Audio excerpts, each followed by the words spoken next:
Olá pessoal, boa tarde. Nós estamos aqui iniciando mais um Cara a Cara. Na semana passada nós não tivemos, por conta da véspera do feriado, e fizemos uma atividade também muito grande na Relan, e nós estamos hoje com um tema muito importante para tratar de Petros 3, dessa proposta aí que foi construída pela Petrobras e que já está aí em processo de aprovação.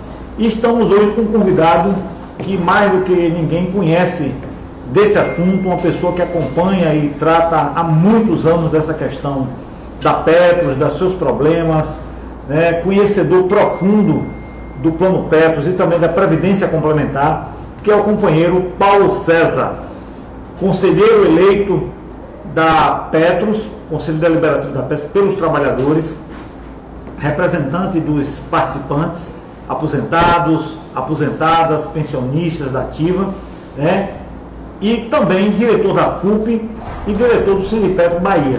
Então estamos aqui com o Paulo César e vamos fazer um debate aí. A gente pede sempre para que você interaja na página do Sindipetro, compartilhe, possa curtir, fazer comentários, fazer perguntas, para que a gente possa difundir o máximo essa questão do Petros 3, que é um assunto de extrema importância para a categoria petroleira.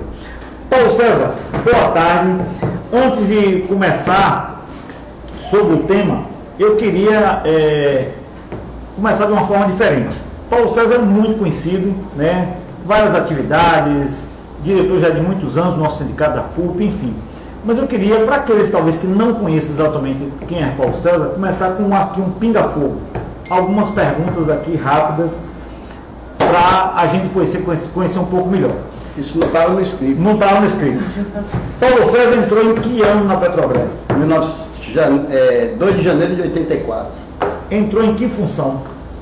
Na época, contramestre de movimentação de carga. E hoje qual é a sua função? Técnico de operações de transporte.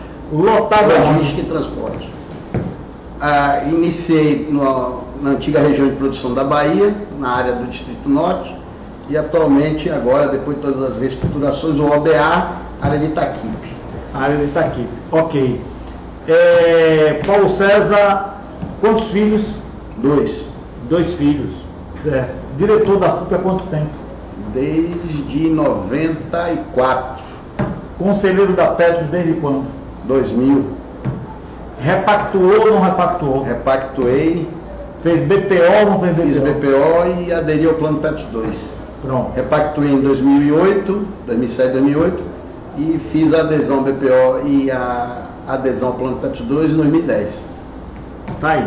Então, a gente conheceu um pouco o companheiro, que está aí, faz um trabalho realmente muito dedicado. Eu tive a oportunidade de ser diretor da FUP junto com o Paulo César por 2 mandatos, e eu sou testemunha, Paulo, de que essa questão da Petros sempre foi um assunto que nós do movimento sindical nunca nos debruçamos, nunca nos dedicamos, e você indiscutivelmente foi a pessoa que iniciou esse aprofundamento, essa discussão dentro do movimento sindical sobre a Petros, e hoje naturalmente tem o conhecimento que tem, o diferencial que tem do acúmulo ao longo desses anos, o que é importante para todos nós de ter uma pessoa acessível, e ainda da Bahia, aqui do nosso estado, do nosso sindicato, que acumula todo esse conhecimento e essa capacidade. Paulo César, bem, feito esse início, nós colocamos como tema dessa nosso bate-papo de hoje que Petros 3, opção ou armadilha? E aí eu quero trazer a pergunta para você. Afinal de contas, o Petros 3 é uma opção para a categoria petroleira ou é uma armadilha? Para a Petrobras é uma ótima opção, para a categoria petroleira é uma grande armadilha. Agora, quando eu estou afirmando isso, é preciso que o participante, o assistido, mas principalmente os companheiros da ativa, que devem estar assistindo aqui pelo Face, tenham a ideia do conceito que a gente está falando, Plano de previdência. Plano de previdência é um plano que garante previdência, não é um plano é um plano para garantir renda, complementar a previdência oficial, que é o INSS. Não é um plano financeiro, não é um plano que o objetivo é você fazer saque em valores. né? E é justamente aí que eu coloco que é a grande armadilha do PP3, porque seja para o aposentado que for migrar para o plano PEPS 3, a opção é sacar 15% da reserva. Esse é um grande chamariz. E no caso da ativa, que migrar para o plano PEPS 3, também se aposentar do PEPS 3 e depois sacar 15% da reserva, ou até fazer a portabilidade, né?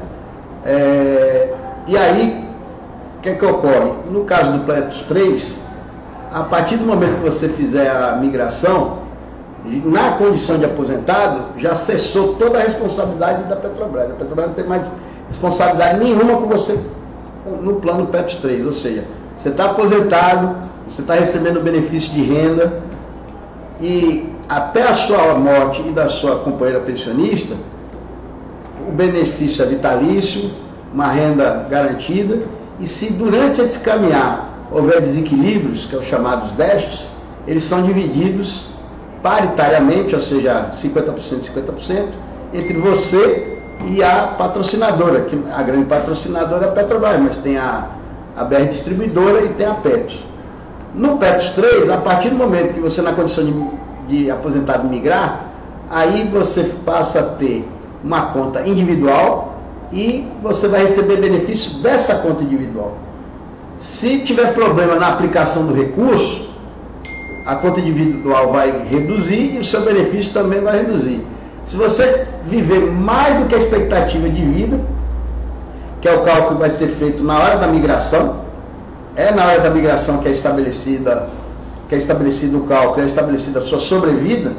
Se depois dessa opção, e você formar a conta individual, a sua expectativa de vida for superior ao que está sendo feito o cálculo agora, seu benefício vai diminuir. Ou seja, resumindo, os dois grandes riscos da Previdência complementar, regime de capitalização, que é o que a gente está falando agora, é o risco de longevidade e o risco de mercado. No Petros 1, esse risco está colocado, mas dividido com a patrocinadora. No Petros 3, esse risco é todo seu, enquanto o trabalhador está aposentado e vai para o Petros 3.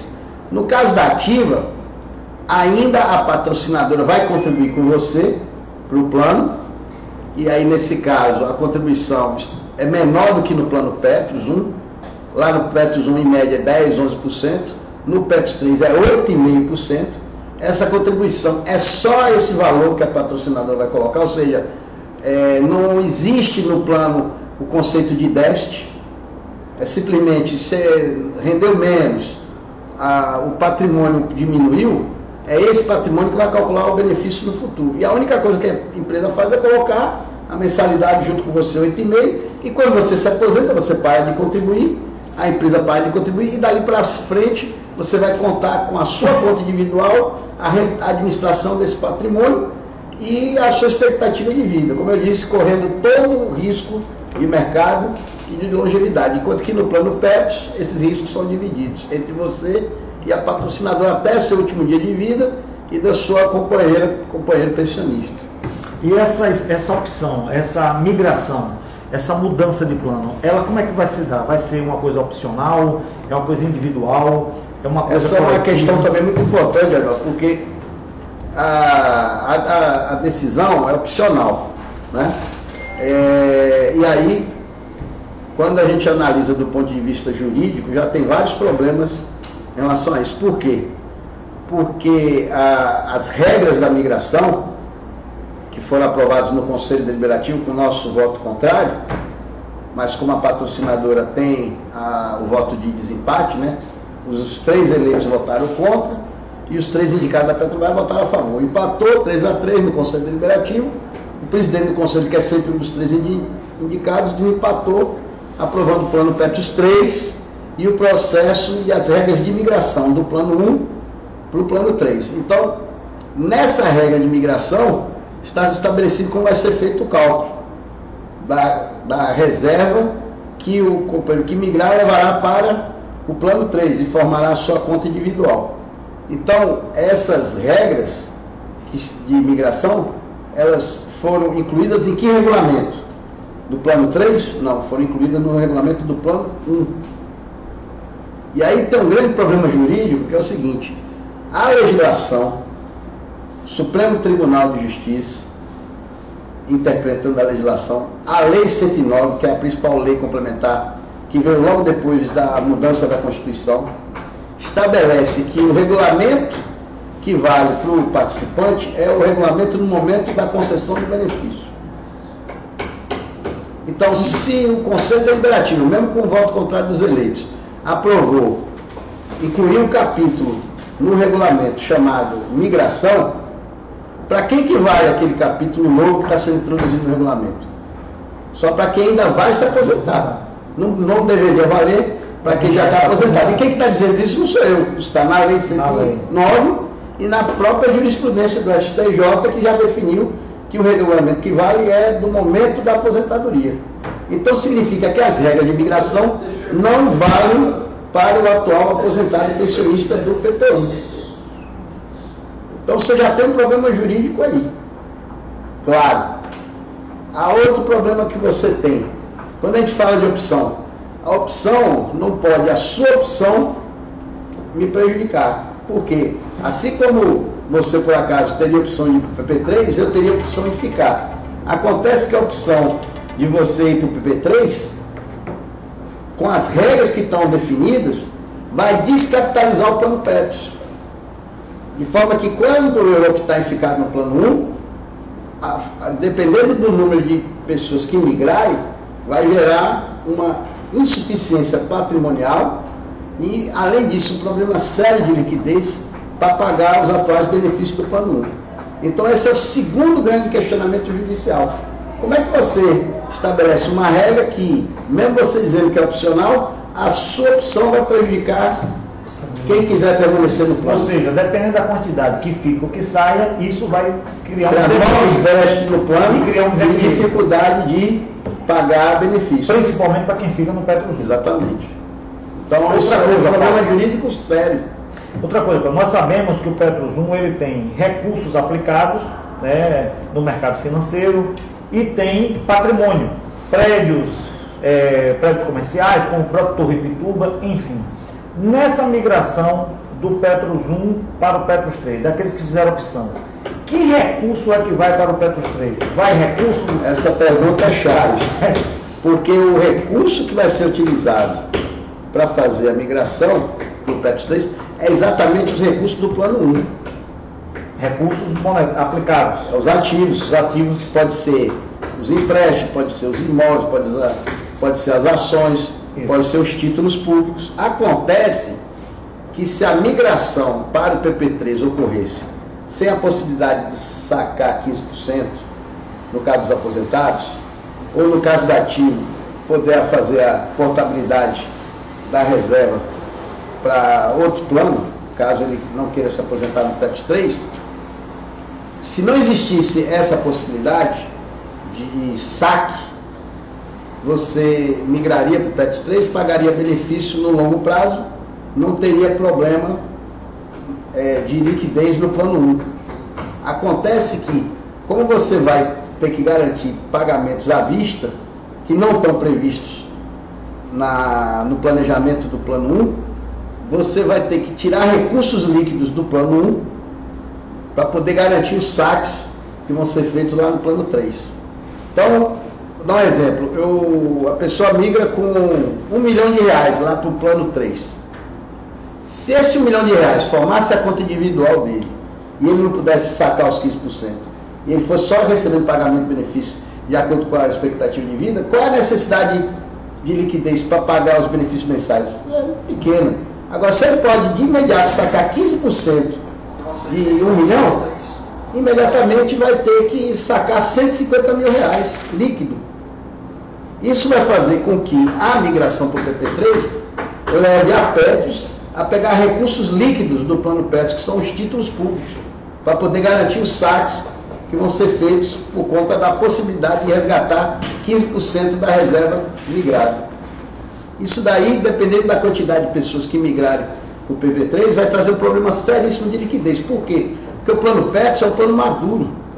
O plano Petros 1, ele está com 10 mil ativos e 65 mil aposentados.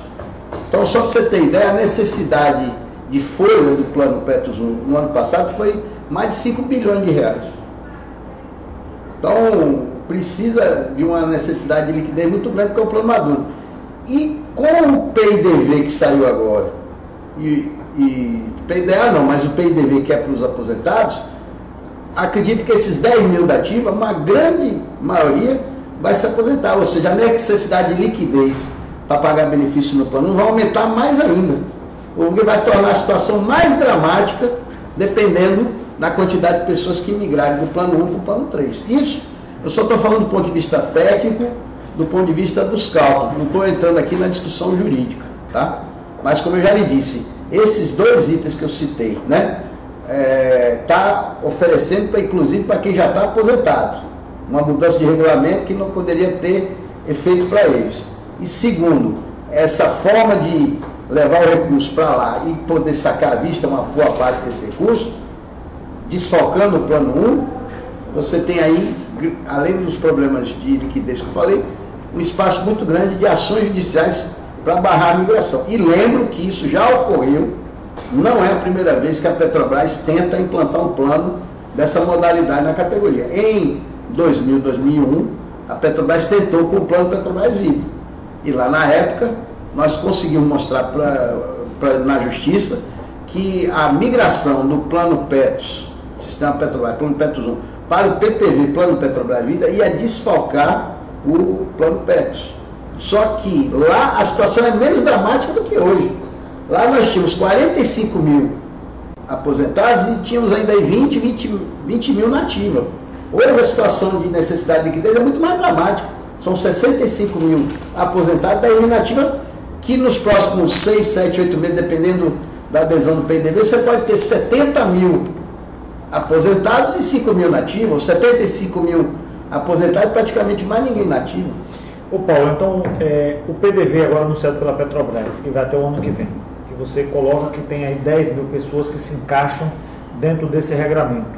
Esse PDV pode aprofundar o problema do Petros 1? Tranquilamente, porque combinado com a migração para o PP3. Se não houver a migração para o PP3, aí é uma questão de administração do patrimônio. Lógico que se a patrocinadora de uma hora para outra faz um programa que coloca 10 mil pessoas para fora e obriga a Petros da noite para o dia ter dinheiro líquido, logicamente que o administrador não vai fazer milagre.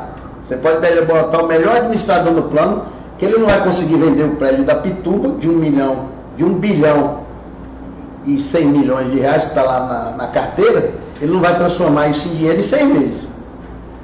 Não vai. Então esse que é um problema, mas isso é uma questão fundamental, que as decisões da Petrobras, feitas a toque de caixa, acabam prejudicando o plano Petros. Isso é notório em toda a história do plano Petros. Se a gente for fazer uma retrospectiva histórica, vários momentos a Petrobras tomou decisões na sua área de RH que afetaram diretamente o plano Petros. E essa é mais um, além dos dois últimos PIDV, esse próximo PIDV. Por quê? Como eu disse, tem que ter um planejamento para quem está administrando o patrimônio da Petros. Como é que você vai pegar do dia para a noite? Não, agora eu tenho que vender o prédio da Pituba porque eu tenho que pegar 1 bilhão de reais para pagar benefício. Não funciona assim. Lógico que a Petros tem uma boa parte do seu patrimônio em título público, que garante uma liquidez. Mas, hoje, na forma como o plano Petros tem de necessidade de pagar benefício, ela precisa ter um planejamento de longo prazo, porque é mais importante hoje planejar como desinvestir do que como investir. Mas se não tivesse a antecipação de resgate por conta da migração para o PP3 e não tivesse antecipação de pagamento de benefício com os PIDVs, os dois últimos e esse terceiro, você poderia ter um planejamento em que os administradores da Petros poderiam fazer um planejamento de desinvestimento de forma que o patrimônio fosse administrado para poder casar com a necessidade de pagamento de benefício. Da forma como está, é muito difícil para os administradores casar a necessidade de liquidez com a velocidade que a Petrobras vai colocar as pessoas para fora, como aconteceu nesses 2 últimos PDV, e nesse agora que vai acontecer 10 mil pessoas de vez fora da Petrobras, o que vai onerar bastante, o termo certo não onerar, vai aumentar muito a necessidade de liquidez, e os administradores vão ter que correr atrás para pegar imóvel, vender, pegar todo o patrimônio que tem mesmo liquidez e vender. E você sabe que hoje, com a economia do país como está hoje, vender imóvel hoje, do jeito que os imóveis já caíram no mercado, vender ações, está muito difícil, porque a economia brasileira está em queda. Está numa crise aí há mais de 60 anos, uma recessão, e hoje é muito difícil para qualquer administrador, por melhor que seja, conseguir vender patrimônio do dia para a noite para pagar, para garantir liquidez e pagar benefício. Ok, Paulo, nós estamos aqui, então você está entrando aí agora, nós estamos no cara a cara, ao vivo, com o companheiro Paulo César, nosso conselheiro eleito deliberativo da Petros, também diretor da FUP, diretor aqui do Sindipetro Bahia, está falando com vocês sobre Petros 3, mas também sobre Petros de maneira geral, Petros 1, esse assunto que Paulo conhece aí como poucos e pode aí tirar a sua dúvida.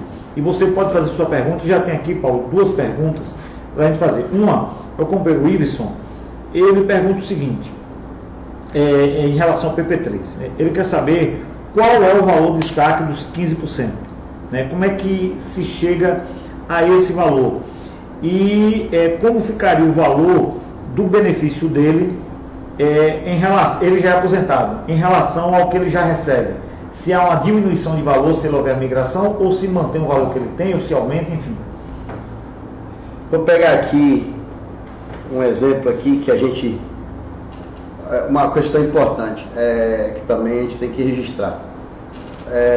A gente, para resolver os problemas atuais do plano Petros, seja dos repactuados ou dos não repactuados, nós formamos um grupo de trabalho, estamos buscando alternativas para o atual equacionamento, que ficou num valor muito alto, e estamos finalizando esse trabalho no GT Petros, onde está lá as entidades, a FUP, a FNP, os marítimos, juntamente com a Petros e a Petrobras. Esse grupo de trabalho está finalizando uma proposta que será encaminhada à Previc, onde estabelece uma forma de equacionamento que seja menos onerosa para o participante, para poder garantir a continuidade do plano Petros, equacionando os seus déficits e, ao mesmo tempo, dando a possibilidade do participante assistido pagar de uma forma que ele tenha capacidade de pagar sem onerar o seu orçamento familiar, seja o ativo, seja o aposentado, seja a pensionistas. Então, no caso da migração, dos valores, nós vamos disponibilizar um comparativo, um simulador, onde o participante vai poder verificar como é que fica o benefício dele hoje, pagando o atual plano de equacionamento, como é que vai ficar o benefício dele para o futuro, pagando, fazendo equacionamento de acordo com a proposta do GT e indo para o plano Petros 3. Então ele vai ter os 3 valores para fazer uma comparação. Então, apenas a título de exemplo, pegar o caso aqui de um participante, ele não disse qual a idade dele, mas pegar o caso de um participante de 70 anos de idade, tá? Olhando a tábua de sobrevida que a Petros usa, a expectativa de vida dele é 17 anos, ponto 6. E nesse exemplo aqui, eu considerei um benefício de R$6.000. Então a conta é feita da seguinte forma: a reserva matemática, chamado Fundo Individual de Imigração, é calculado de acordo com o pagamento de todos os benefícios futuros a valor presente. Ou seja, pega R$6.000, nesse exemplo que eu estou dando, multiplica por 17 anos e multiplica por 13, porque o plano Petros paga 12 meses mais o 13º a cada ano. E o valor apurado, como você está pagando à vista, um valor que você iria desembolsar em 17 anos, você tem que abater os juros previstos para a rentabilidade do patrimônio, que hoje é 5,27. Fazendo o chamado deságio, a reserva individual de imigração seria R$944.000. Repetindo, esse aposentado tem 70 anos de idade, ele tem uma sobrevida de 17,6 e tem um benefício mensal de R$6.000. A reserva individual dele é R$ 944 mil a fundo de imigração. É o que ele levaria para o plano PET 3. Bom, nesse exemplo aqui eu considerei inflação zero para não distorcer o resultado e considerei que a taxa de administração é a que a PET realmente vai cobrar, 0,40 por ano sobre o patrimônio acumulado. Tá? Então 0,40 sobre 944 mil por ano. E considerei que durante os 17 anos da vida dele, da sobrevida prevista, o plano vai atingir a rentabilidade projetada, 5,27. Isso tudo são números oficiais da proposta do plano PET 3. Então o que é que ocorre? Ao fazer a migração, ele leva a reserva individualizada, fundo individual de migração, que nesse cálculo que eu acabei de apresentar aqui, 944 mil. Ele pode sacar 15% sobre esse valor. Então ele pode sacar R$ 141.659. Ao sacar R$ 144.619, eu também tenho que abater dele a taxa de administração anual, 0,4 sobre os R$ 944 mil. Então, isso dá R$ 3.200. Fazendo esse cálculo e dividindo pela expectativa de vida, que é, de novo, os 17 anos, só que eu vou multiplicar por 12 e não por 3, porque o plano PET 3 não paga 10%, ele paga 12 meses, então eu vou pegar 17 anos vezes 12 meses, vai dar X meses, e dividir por essa reserva individual, que é 944 mil, menos os 141 que ele sacou. O benefício dele cai para R$ 4.017. Ele recebia 6 mil, como ele sacou os 15%, a conta individual dele diminuiu, ele passou a receber um benefício de R$ 4.017. E aí, detalhe importante também, quando eu digo que o benefício, a reserva individual de migração dele foi 944 mil, é porque nessa conta também vai abater o valor do PED atual, que também tem que abater à vista, e o valor das contribuições futuras dele no plano 1. Então esse 960 mil que ele leva, eu abato os 15%, quer dizer, esse 961 já é o resultado, tirando pagando o equacionamento atual e pagando as contribuições que ele faz para o plano que ele vai deixar de fazer. Mas tem que contabilizar também. Então, esse 944 já é o líquido. Já batendo a contribuição. Ele pagou o equacionamento. Ele pagou o equacionamento e pagou as contribuições futuras dele no plano. Ficou 944. Sacou 15%, 140 mil. O saldo restante, eu divido pela expectativa de vida. E aí o benefício resultante dele é R$ 4.017. É aproximadamente 30%. Isso. Só que, o que acontece no ano seguinte? Faz de novo o cálculo, porque não existe reajuste do benefício. O benefício é recalculado anualmente. Que ele tem do fundo. Exatamente. Então, no ano seguinte, eu pego os 944 mil, tirando os 141 mil, tirando os 4.017 benefício 12 vezes, que ele já consumiu, que ele recebeu, que ele tirou da conta individual. E vira a rentabilidade. Tira a taxa de administração 3.200, fica um saldo de 747 mil. Então ele começou no PP3 com 944, depois que ele sacou os 15% e pagou a taxa de administração e recebeu os 12 benefícios mensais, o saldo dele ficou com 747 mil. Mas tem que aplicar a rentabilidade do plano, que aí vai variar, que você está considerando 5,27, que a PET nunca vai ter problema. Vai bater certinho os 5,27. Aí ele vai para 786 mil no ano seguinte. Que aí divide de novo pela sobrevida. Pela sobrevida. E aí o benefício dele fica R$ 4.012. E aí vai fazendo essa conta. Essa conta vai rodando. E a taxa de administração come no patrimônio dele todo ano. Então, no final de 17 anos, a conta individual dele está 436 mil. O benefício mensal dele está 3.400. Certo? E aí... A gente deu risada porque... Chicão. Aí, resultado. Pergunta. Deixa eu morrer logo, porque... Aí, vamos lá. Aí o cara... Mas aí, o atuário, o cara que faz esses cálculos aqui, ele não é dono da vida e da morte. Lógico. Ele, sobrevida, é média. Lógico. E que essa média pode mudar, porque o atuário todo ano vai olhando as mortes que teve no plano e vai ajustando essa média. Então, digamos que chegou nos 17 anos, ele não morreu. Não morreu. Porque é a média. Uns vão morrer mais tarde, outros vão morrer mais cedo. 17 é a média. Então, ele não morreu. Então, o que é que vai acontecer? Pega o saldo de conta, os 436 mil, e divide pela nova expectativa de vida que foi criada. Então, se ele migrou por 70 anos, passou 17 anos, então o que é que ele tem? 87. Isso. Aí eu vou lá na tábua de sobrevida, que o plano adota, até quando e vejo lá com 87 anos, ele tem uma sobrevida de mais 8 anos. Mais 8? Mais 8. Aí eu continuo fazendo a mesma conta anual.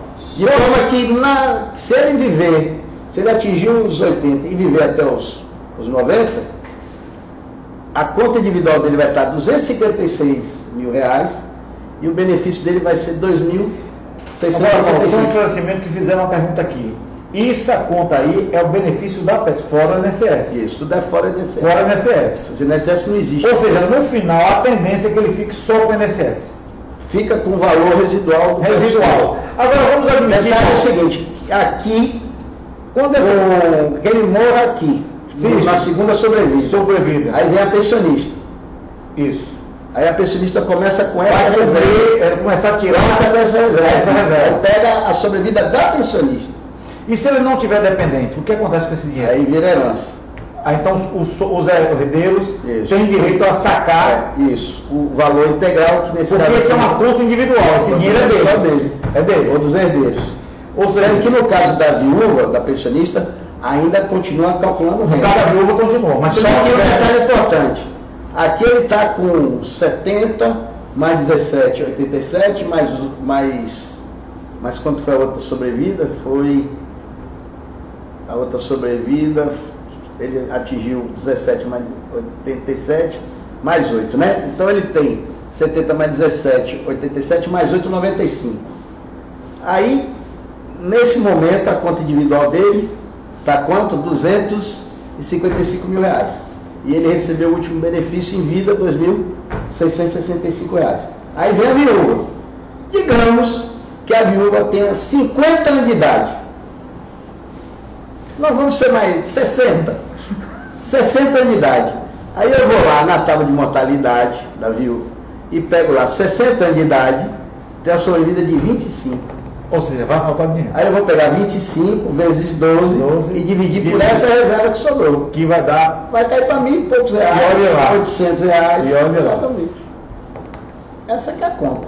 Agora, Paulo, você falou de quitação, que o trabalhador, o aposentado, ou até o trabalhador ativo, ele faz a quitação do equacionamento com essa mudança. No momento da migração. Na migração. E a Petrobras paga a parte dela? Paga. Ela paga também à vista? Sim, à vista.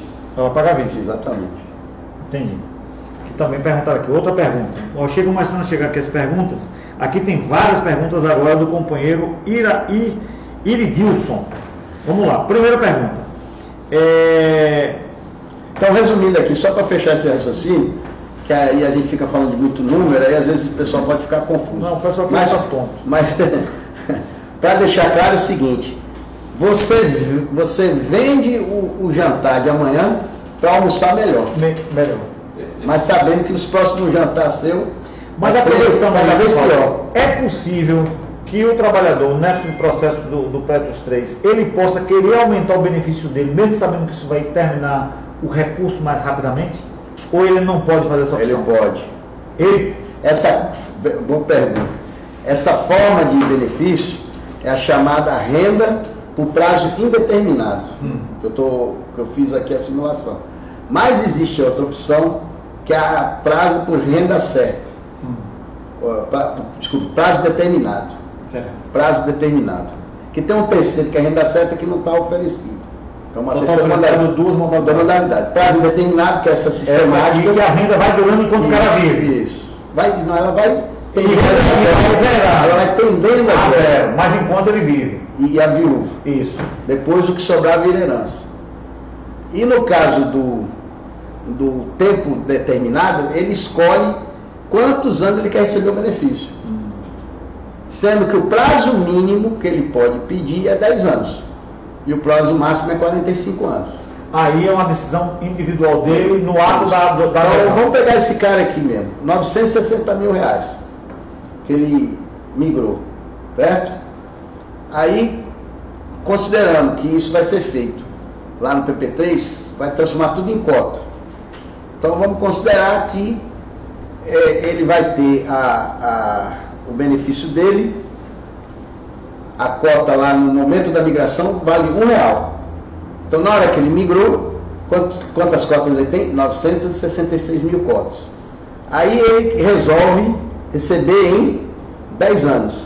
Então 10 anos vezes 12 meses são 120 meses. É o prazo que ele vai querer receber. Então eu vou pegar 966 mil cotas, lá no momento zero, que é da migração, e vou dividir por 120. Então, 8.050 cotas. Então, todo mês, ele vai sacar 8.050 cotas. E essa cota, que começou no momento zero por R$1, ela vai aumentando de acordo com a rentabilidade do plano.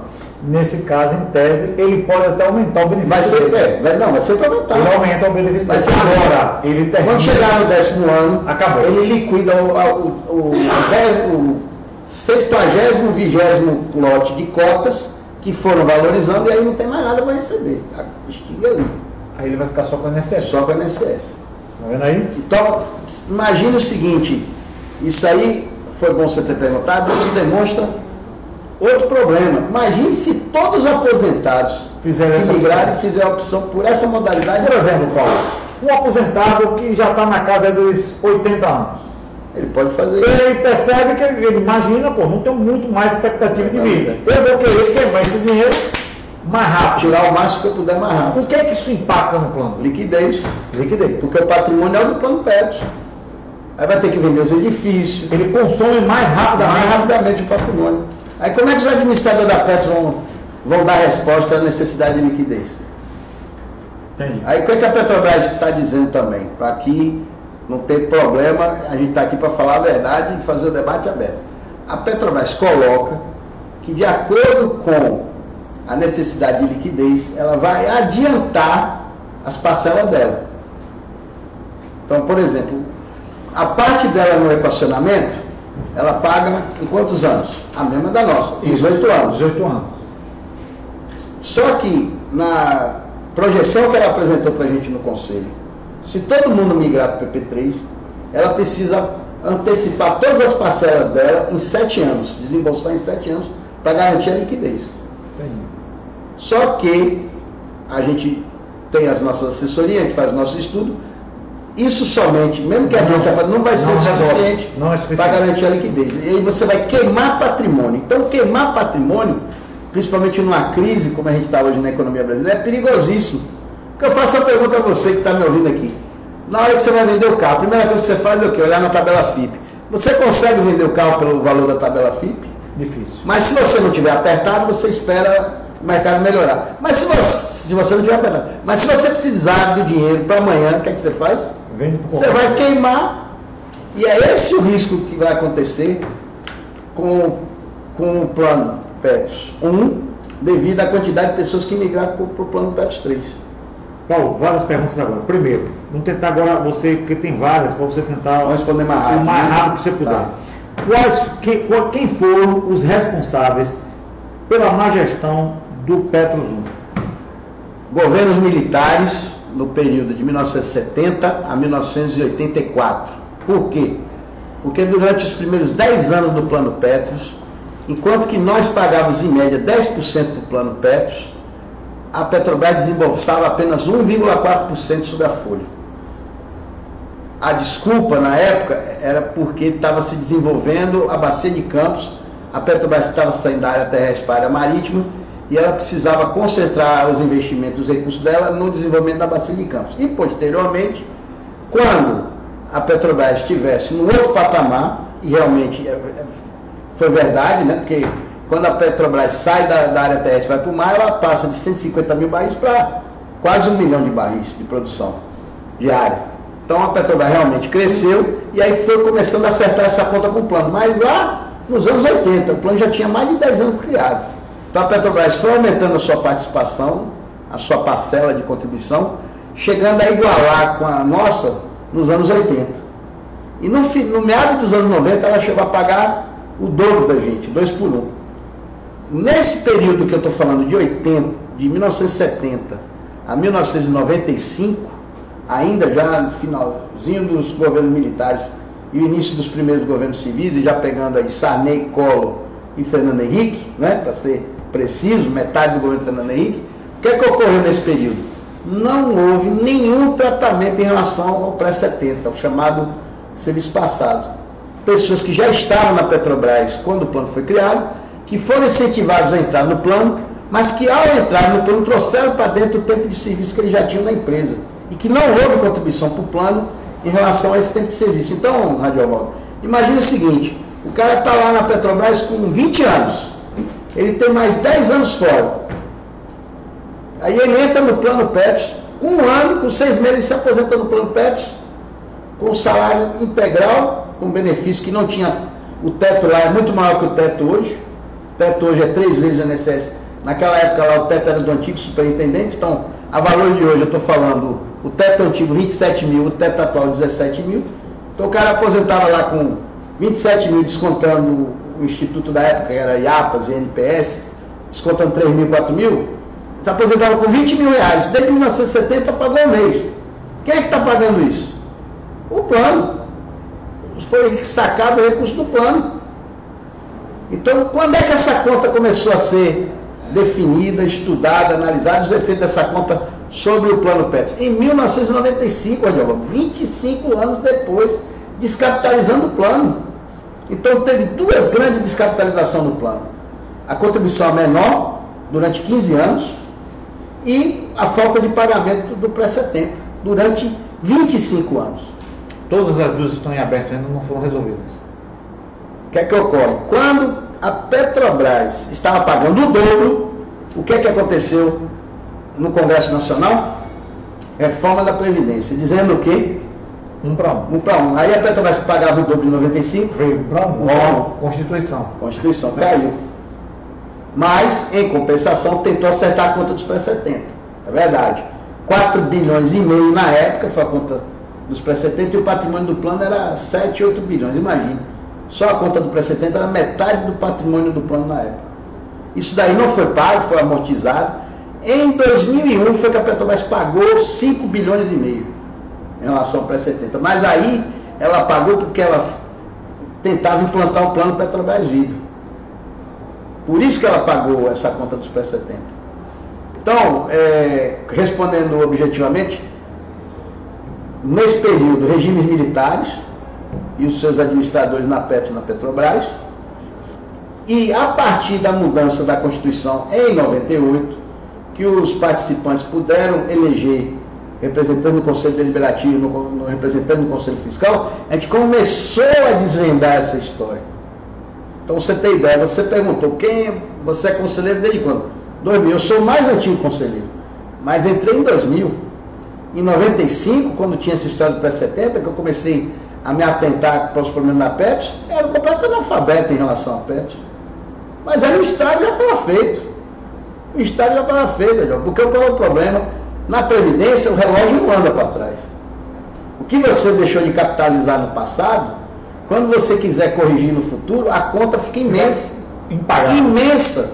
Impagável. Porque o regime é de capitalização. Tem que fazer a reserva desde o início de forma correta. Agora, exato. Agora, como é que eu vou acertar a conta com os participantes assistidos, dizer que a conta é metade, onde eu tenho 65 mil aposentados, que se eu boto eles para pagar mais, na mesma hora que o dinheiro está entrando, já está saindo para pagar benefício, não capitaliza, porque o plano tem um desembolso enorme. Esse é outro grande problema que a gente tem. Por isso que o PED, esse que está aí implantado, ele é um valor absurdamente alto. Por quê? Porque o dinheiro que o aposentado paga do PED já sai ali no mês seguinte para pagar benefício. E emendando com essa explicação sua, afinal de contas, quais são as causas desse equacionamento? Bom, o equacionamento que está em andamento, mas que já está 80% sem ser pago por causa das ações judiciais e das liminares, é o déficit de 27,7 bilhões. Esse déficit de 27,7 bilhões tem desde a questão de ajuste atuarial, que é o chamado família real, né? E o cálculo dos 90% do teto do benefício, que obrigou a aumentar o passivo do plano, de uma maneira muito substancial, que deu um impacto muito grande no plano, de forma que quando você pega 2014, você fecha com déficit de 6, que aí esse déficit de 6 de 2014 já é problema sim de administração de patrimônio, de investimento. Aí quando você chega em 2015, ele salta para 22. Mas aí não é investimento, aí é ajuste atuarial. Questão da família real e do teto de 90%. Aí você vai dizer, bom, mas o que é família real? Família real é porque desde a criação do plano, o atuário do plano estabeleceu que o custo da família real era X e aquela caixa preta nunca foi aberta. Passados, nós família real, eu estou falando de 2014. O cálculo da família real acontece desde 1970. As famílias mudaram. Quando abriu a caixa preta da família real, viu que aquela família padrão, melhor dizendo, que era o termo correto, estava longe da família real. Quando aplica a família real, aí dá a diferença lá de mais de 5 bilhões.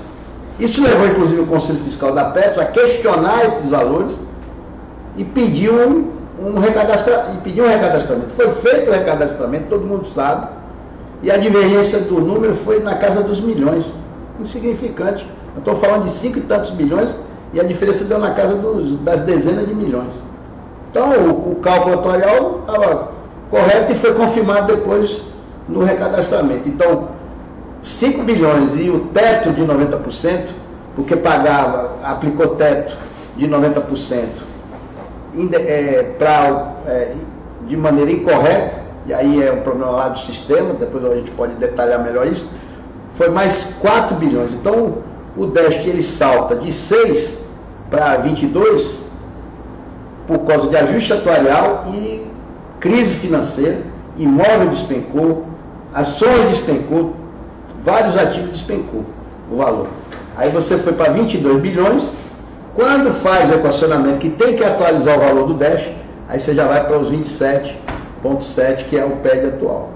Lógico que tem também por trás disso, eu sei que por trás dessas perguntas tem um grande questionamento dos participantes, que é o que a imprensa toda hora tenta induzir os participantes de fundos de pensão, e é bom vocês ficarem ligados nisso. Se eu pegar uma manchete de 1980, dos jornais da época, Estadão, Folha e outros, a manchete é idêntica de hoje. Maus investimentos, rombo nos fundos de pensão. Essa é a temática que a imprensa oficial sempre utilizou em relação aos fundos de pensão. Houve roubo, até o rapaz perguntou isso, houve desvio, houve maus investimentos na Petros, que estão sendo devidamente investigados, seja através da operação Greenfield, que o Ministério Público está fazendo, seja através de outras investigações, as próprias CIAs, que é as comissões internas de apuração.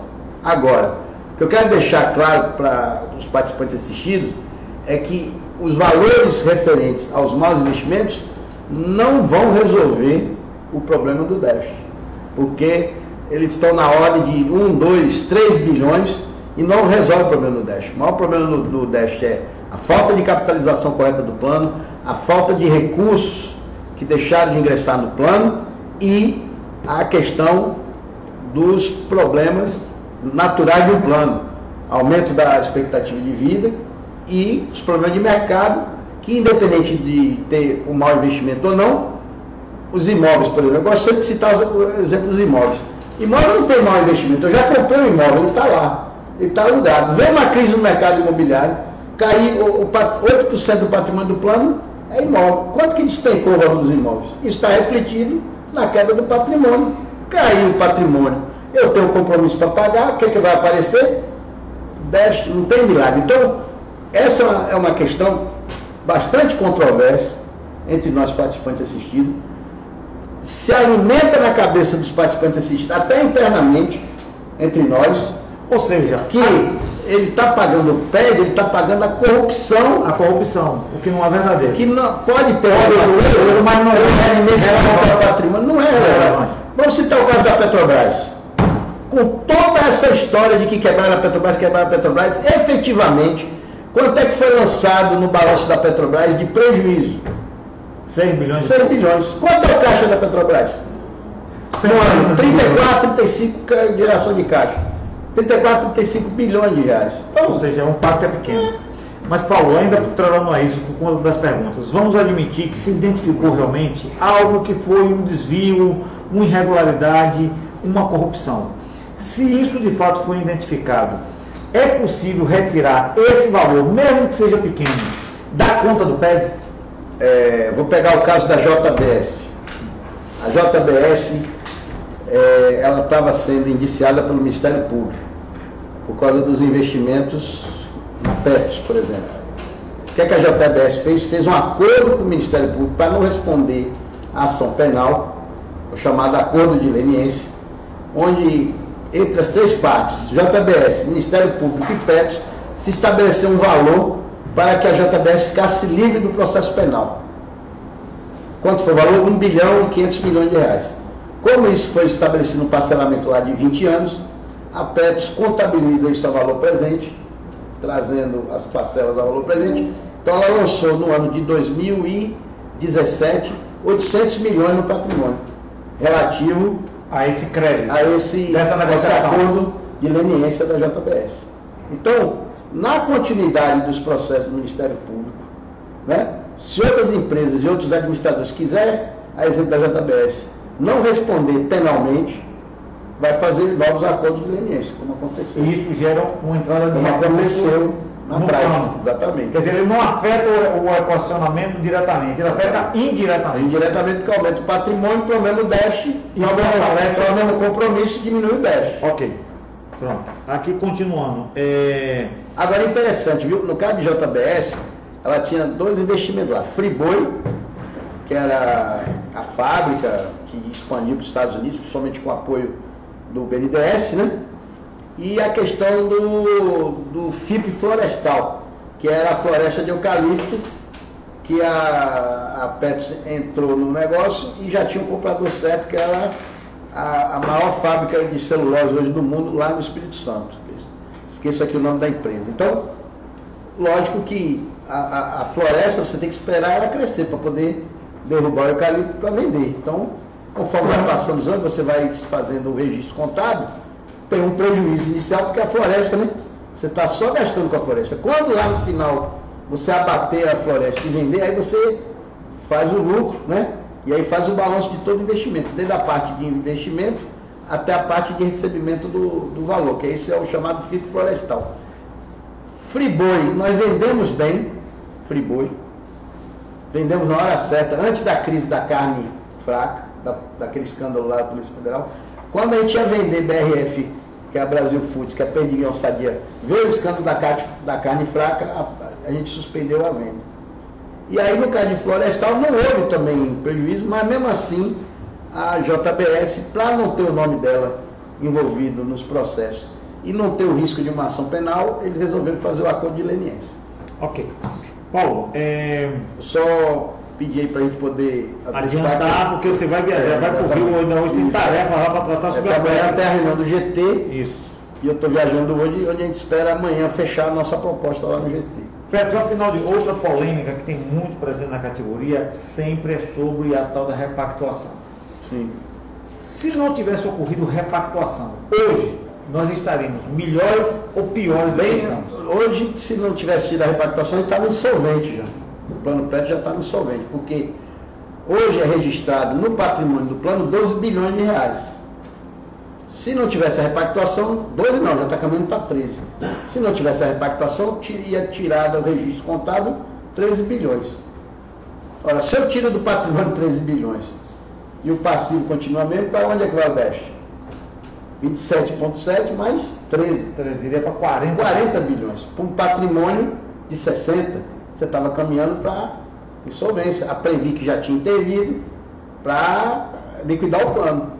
Ou seja, a repactuação... Isso eu estou falando só a parte Explica o que é esses 13 bilhões. Esses 13 bilhões é pagamento do impacto do pré-70, a questão do impacto do reajuste que passou a ser vinculado à tabela salarial lá em 84, e que tinha lá uma previsão regulamentar que nunca foi cobrado, né? Então você imagina, quando mudou a forma de cálculo de benefício, lá em 1984, já tinham 7 mil aposentadorias concedidas.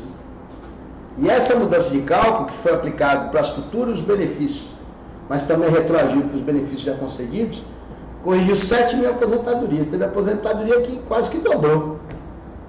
E esse impacto não foi cobrado. Nós estamos falando, amigo, de 1984.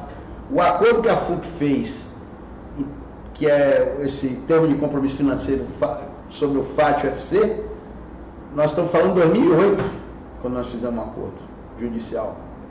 Então veja a quantidade de anos que isso ficou sem cobrar. E o terceiro item é a pensionista, porque a gente melhorou o benefício das pensionistas que repactuaram, e aí a Petrobras assumiu o impacto disso. Então, no caso da pensionista, tem um valor a mais, porque também melhorou o benefício, então empatou.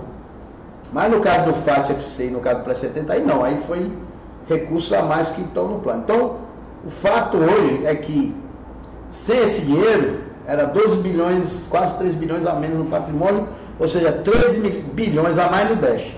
Segunda questão fundamental, paridade da Petrobras com assistido. A Petrobras só contribuía para o participante da ativa. Então imagine como é que estava a situação do plano hoje. A Petrobras estava pagando o plano, PETS, paritariamente, só para os 10 mil aposentados. E os 65 ativos, e os 65 mil aposentados que contribuem para o plano, quanto é que a Petrobras estava contribuindo? Zero. Era o caos. Era o caos. Então aí, ó, os questionamentos que vêm sempre sobre repactuação, está aí uma fala importante e técnica, é bom frisar. Paulo, qual é a possibilidade da Petrobras e Petros aceitarem as propostas do grupo de trabalho? Eu sou bem direto sobre isso.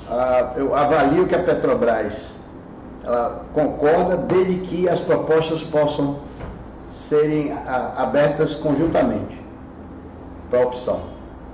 Ou seja, você vai poder optar pelo PP3 ou pelo grupo de trabalho. Ou pela nossa proposta, ou ficar com o PEG atual. Com o PEG atual. Então, três opções. Três opções. Ficar optar, vai para a nossa proposta. Cada um vai depender da sua proposta. Exatamente. Aí eu vejo que é possível um acordo. Um acordo. E a Petrobras aceitar. Isso está sinalizado? Isso já foi discutido no grupo de trabalho, sim. Agora, eu canso de dizer, pessoal, já que você falou da repactuação, todo mundo fala do que a repactuação não resolveu. Eu reconheço que a gente podia ter avançado mais ainda, mas acordo não é o ideal. Acordo é o possível naquele momento. Então agora, nessa situação que a gente está hoje, a gente pode chegar e dizer, não, eu não aceito o PP3 de jeito nenhum e vou para a justiça. E dê o que der, é uma forma de atuar. A outra forma de atuar é o seguinte, eu vou tentar fazer um acordo, vou tentar salvar o plano PETS, não vou brigar diretamente com o PP3, mas vou alertar para o participante assistido as armadilhas do PP3 e dizer para o participante assistido, o melhor caminho é esse aqui.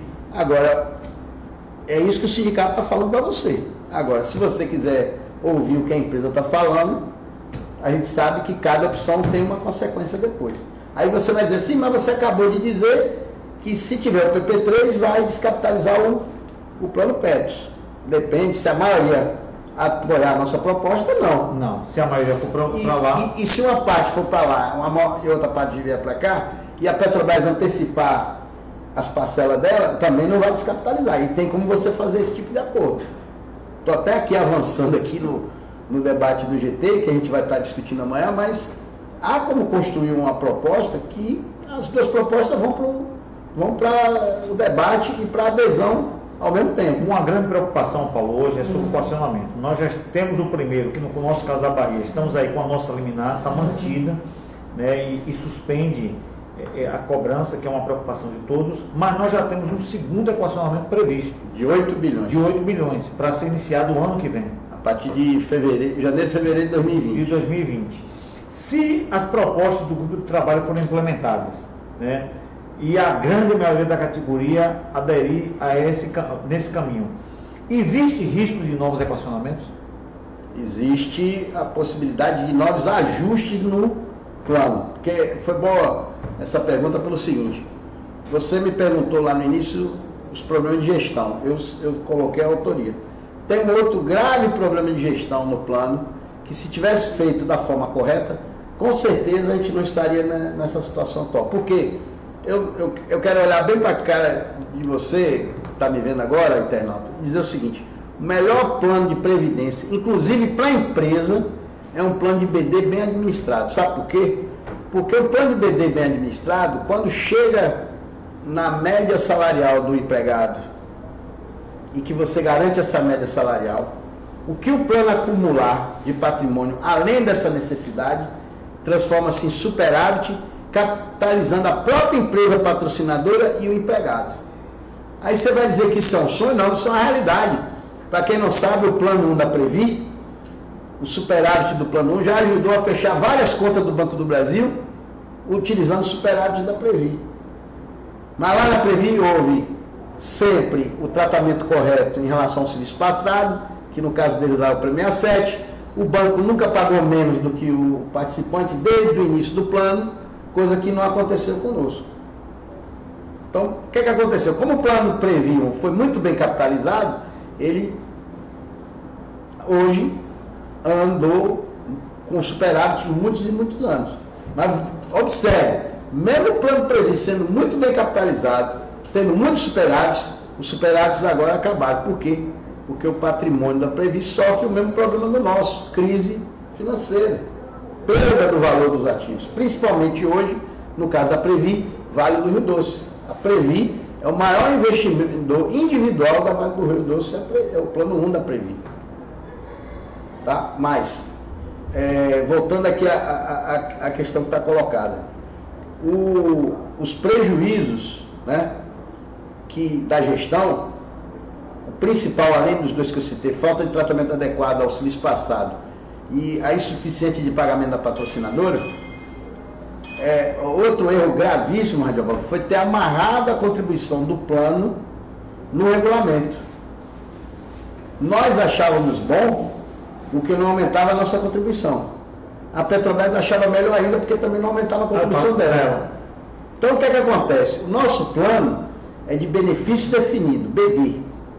Se o plano é de benefício definido, a contribuição ela tem que ser ajustada ano para garantir o benefício que está contratado.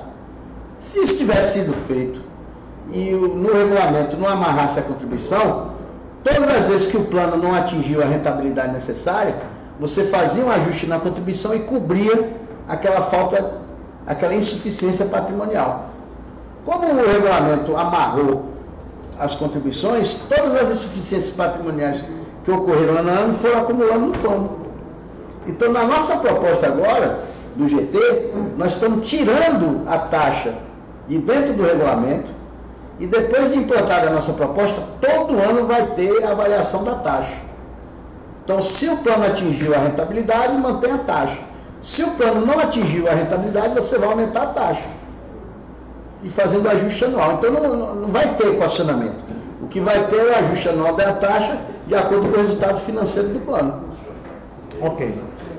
Bem, companheiros, nós já estamos caminhando para o fechamento. Mandar aqui um abraço para todos que participaram, né, com perguntas aqui, como o Iveson, né, o Iridilson, o Hudson. O Hudson Reis fez uma pergunta que eu vou fazer agora.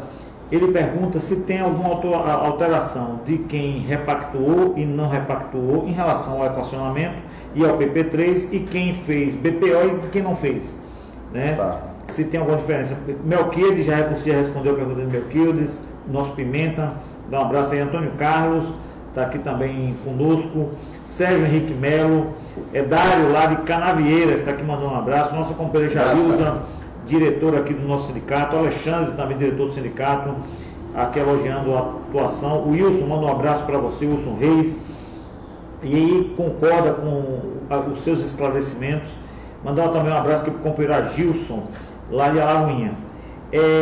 Paulo, então essa pergunta aqui do Hudson, né? Se tem alguma diferença para quem repactuou, quem não repactuou, quem fez o BPO, quem não fez o BPO. E eu queria emendar perguntando o seguinte: a Petrobras é quem tem o voto de Minerva do Conselho Deliberativo do qual você participa. São 3 nossos, 3 indicados pela Petrobras, mas quando empatam, a decisão fica na mão da Petrobras. A Petrobras, consequentemente, define os rumos do plano, seja do plano propriamente dito, de alterações, de criação, da gestão, mas também do ponto de vista do investimento. Ela define, traz uma proposta de investir aqui, investir ali. Mas os riscos, quando acontecem, ou quando os problemas aparecem, traz a conta para dividir com a gente. Isso não é injusto? Não seria ideal que quem administra assuma também, consequentemente, os riscos? Eu acho que você tocou num ponto importante. Eu acho que o voto de Minerva, o voto de desempate, ele só deveria ser utilizado em situações muito específicas. E nem como voto de Minerva, tipo um direito a veto, como existe em acordo de acionistas. Porque, na verdade, nós somos sócios da Petrobras. Só que o prejuízo acaba vindo só para nós. Apesar que ela tem a questão da paridade. Mas, se o plano naufragar, o prejuízo é somente nosso. Não é dela, porque ela já pagou a parte dela. Se o plano for liquidado, o prejuízo é só do participante e do assistido. Então, o que eu vejo é que se a patrocinadora perdesse o voto de Minerva, ela só pudesse utilizar em situações muito especiais, isso ia garantir o debate dentro do Conselho. Muitas e muitas vezes a gente ganha o debate lá dentro do Conselho, mas como vem uma decisão lá da Petrobras, os conselheiros indicados estão enquadrados e usam o voto de qualidade, mesmo a gente ganhando o debate interno.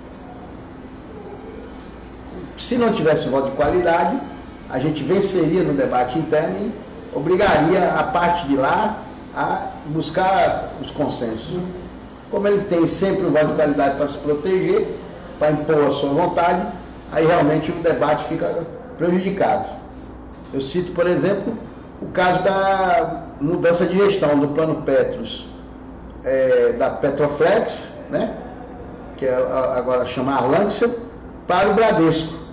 A mudança de plano foi uma decisão da patrocinadora lá da Arlanxia, que mudou o plano para o Bradesco, tirando da Petros, levando milhões que a Petros administrava para o Bradesco e aumentando o custeio administrativo dos assistidos, porque a Petros cobrava uma taxa menor do que a Bradesco vai cobrar. Assistidos são a grande maioria, participantes pouquíssimos, e a patrocinadora só paga para os participantes. Quem é que manda nesse plano? A patrocinadora que paga a minoria, ou os assistidos que são a grande maioria, e os assistidos que queriam continuar na Petros? Além disso, a antiga patrocinadora, de quem a Arlanxia, que o novo administrador comprou, se comprometeu, inclusive no edital de privatização, está lá previsto que o novo administrador teria que manter a administração do plano na Petros. E nada disso foi respeitado. Nós mostramos lá no Conselho Deliberativo todos os erros da decisão, mas prevaleceu a vontade da patrocinadora. Porque a decisão já veio com outros ingredientes aqui, que não é só o debate que é colocado lá no Conselho, percebe? Então, tem outras questões externas que acabam influenciando nas decisões do Conselho. Então, sem o voto de qualidade, isso daí ficava um debate muito mais qualificado, com o interesse do participante. Outra coisa que eu acho um absurdo é ter diretor de fora na presidência da Petros. Já está comprovado, seja o Flore que esteve lá, o Wagner Pinheiro, o Luiz Carlos Afonso, Carlos Costa, o Henrique Jäger, o Walter Mendes e agora o Daniel, com honrosas exceções aqui. Eu pontuaria só o caso do Henrique, que foi o único que teve coragem, mesmo no curto espaço de tempo, de assumir os problemas que estavam escondidos no plano, né? Os demais jogou para a torcida. Vai por Petros, que é o segundo maior fundo de pensão, no ano seguinte ele já recebe homenagem como administrador do ano e faz marketing para o mercado financeiro, e faz trampolim para o mercado financeiro. Ele acaba de sair da Petro e já consegue um espaço melhor no mercado financeiro. Ou seja, fortalece o currículo. Fortalece o currículo. Cadê o compromisso com a entidade? Walter ficou lá um ano, saiu. Deixou o Daniel, que ele trouxe lá para dentro, já saiu o Daniel. E aí, como é que fica a administração da Petro?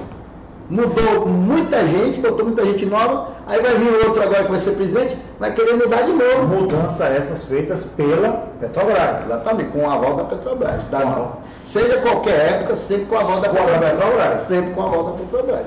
Com a concordância da Petrobras. Então, e aí, para não me perder aqui na resposta, primeiro, repactuado e não repactuado estão em planos diferentes, para deixar claro. Então, mesmo a nossa proposta vai ter algumas diferenciações entre um plano e outro. Então, por exemplo, no plano dos não repactuados, o peso dos pré-70 é muito maior do que nos repactuados. E pré-70 não paga equacionamento. Quanto que pré-70 nos não repactuados é 50% do plano, no plano dos repactuados, pré-70 é 20% do plano.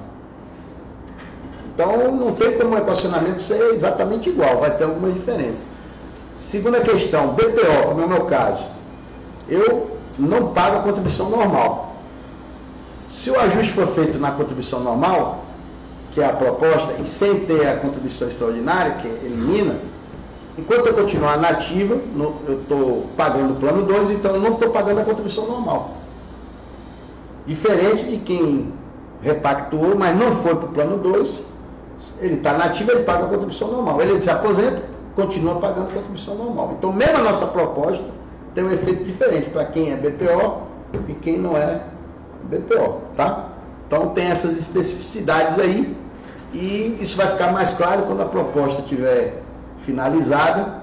E aí, não se preocupe vocês que estão nos ouvindo aí, nós vamos ter bastante tempo para fazer o debate, explicar a diferença entre uma proposta e outra, prós e contras, vamos ter simulador e vamos ter outros momentos para a gente aprofundar esse debate para que você tome a melhor decisão. Agora, não tenha dúvida, plano previdenciário é o plano de benefício definido. Plano de contribuição definida, como é o modelo do PP3, como era o modelo do PPV, é um plano eminentemente financeiro que livra o risco e a responsabilidade da patrocinadora. E joga no colo do trabalhador. E joga no colo do trabalhador. Ok, Paulo, para fechar, assim, uma pergunta aqui que surgiu e muita gente tem perguntado isso. Nós conseguimos eliminar, não estamos pagando equacionamento. A Bahia e outros estados são outras liminares. A Petrobras está pagando a parte dela? Essa é outra malandragem. A liminar é para quem? É para a gente? A liminar foi para as entidades que conseguiram eliminar. Aí a Petrobras pega carona na liminar e também não contribui a parte dela. Ou seja, a Petrobras também suspendeu. Só que suspendeu de forma unilateral. Suspendeu e mais. Nós estamos cobrando isso. A própria diretoria da Petros concorda com a nossa tese de que a Petrobras não devia ter suspendido. Já cobrou da Petrobras, a Petrobras disse que não tem o que fazer e disse a Petros que... Disse não, mas disse que não ia contribuir, então não resta outro caminho a diretoria da Petros a não ser entrar com ação contra a Petrobras. Perguntar, a Petros entra na justiça para a Petrobras? Vai ter que entrar, porque senão nós conselheiros vamos cobrar a responsabilidade da diretoria e dos conselheiros indicados. E aí que os conselheiros indicados vão para Berlim, porque ele tem que assumir o papel de conselheiro, que é para defender o independente de que é o patrocinador. Pois é. Então, a Petrobras não podia tomar essa decisão, porque eliminar é decisão provisória. E é decisão da parte que e está atingindo só a parte que ingressou. Então imagina o seguinte, ela paga normalmente, como ela vinha pagando. Se no mérito a gente for derrotado, né, não tiver proposta alternativa e for esse equacionamento que está aí, a Petrobras já pagou a parte dela. Exatamente. Se ela perder, se a gente ganhar, o que é que vai acontecer? Vai devolver o que porventura foi descontado aí, vai devolver o que porventura ela pagou. Tá bem. Então, não tem sentido, a não ser que a empresa esteja querendo criar uma situação artificial de insolvência do plano. E com isso empurrar mais facilmente o Petros 3. Petros 3, exatamente. Cria o caos no plano 1 para apontar que o único caminho é o Petros 3. Pessoal, Pessoal, nós chegamos ao final. Eu acho que foi muito oportuno esse nosso momento aqui com o Paulo César. Se fosse para falar de Petros, a gente ia até de manhã. Não só pela quantidade de assuntos, mas porque você já viu que Paulo, para falar de assunto de Petros, é com ele mesmo. Certo? Mas nós vamos ter que fazer outras oportunidades como essa. Seguramente nos próximos meses vamos fazer outros caras a caras com a presença de Paulo César. A direção do sindicato vai promover, inclusive, reunião com os aposentados e trabalhadores da ativa, com a presença também de Paulo, para aprofundar isso de perto, não só na capital, no interior, nas nossas unidades, porque, sem sombra de dúvidas, esse assunto é um dos assuntos mais importantes deste ano, que é para onde vai caminhar a nossa fundação e para onde vai caminhar, em especial, o Petros 1, que é o debate do momento. A gente agradece você que ficou com a gente. Esse vídeo continua aí, mesmo depois que a gente sair do ao vivo, para que você possa compartilhar, possa curtir, possa depois rever as explicações dadas aqui por Paulo César por cada um dos temas. E a direção do sindicato está aqui à disposição para que você possa vir, você aposentado, frequentar aqui a sede do sindicato, procurar aqui o departamento de previdência, conversar com os diretores, buscar esclarecimentos adicionais. E para fechar, você da ativa principalmente, precisa contribuir com o nosso sindicato. Nós estamos com a medida provisória 873, que suspendeu todas as mensalidades sindicais, que é uma atitude deste governo que está aí, esse governo entreguista, que busca estrangular as entidades sindicais para que a gente não lute, para defender a Petros, para defender o nosso acordo, para defender a Petrobras, para lutar contra a reforma da Previdência, para fazer aquilo que o Sindipetro vem fazendo com maestria, porque o sindicato tem promovido várias lutas defendendo os nossos interesses. Agora, sem dinheiro não tem luta. Então você acessa aí o site do sindicato, pega a conta da Caixa Econômica, deposita o seu valor, faça a sua contribuição. Temos companheiros, inclusive, que estão depositando, Paulo, acima do valor devido, querendo contribuir. Hoje teve um caso de um companheiro que contribuiu acima do valor, porque ele quer ajudar a entidade sindical dele. Então a gente precisa de vocês, de todos os trabalhadores. Os aposentados, a gente felizmente não tivemos ainda suspenso as contribuições, porque é um outro regramento lá ligado à Petros, mas na Petrobras está zerado e a gente precisa da sua contribuição para garantir a luta em defesa da Petrobras, a luta em defesa dos nossos direitos. 2019 vai ser um ano duro, mas um ano que com certeza terá muita luta da nossa entidade e lutar junto com vocês. Queria só, para encerrar, fazer uma seguinte sugestão.